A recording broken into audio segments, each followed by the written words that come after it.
I had a lot of people ask me about changing the sanding head and planer head on the Wood Wizz, so I decided to show you instead of trying to explain it. But you grab the cutter head with your, I'm a right-hander, so, and you just spin it off. Now you got the planing attachment ready to go. To keep dust out of the hole, put this bolt in.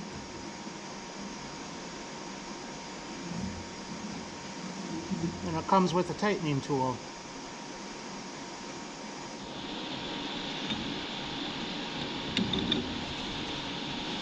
Voila!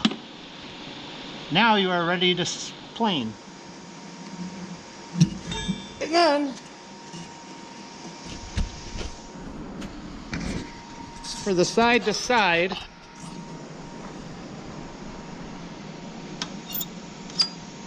that's when you're planing. It locks into these holes.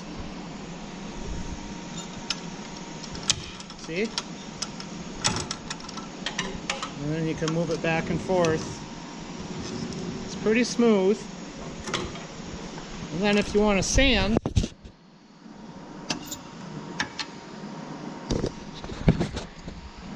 you do that. Now it freely goes side to side.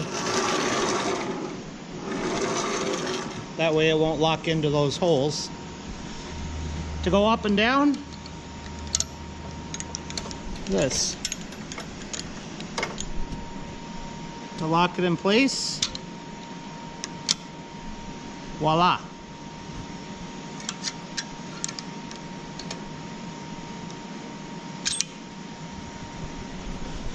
And then you got your cutting speed. When I'm planing, I usually crank it up, keep it in the red.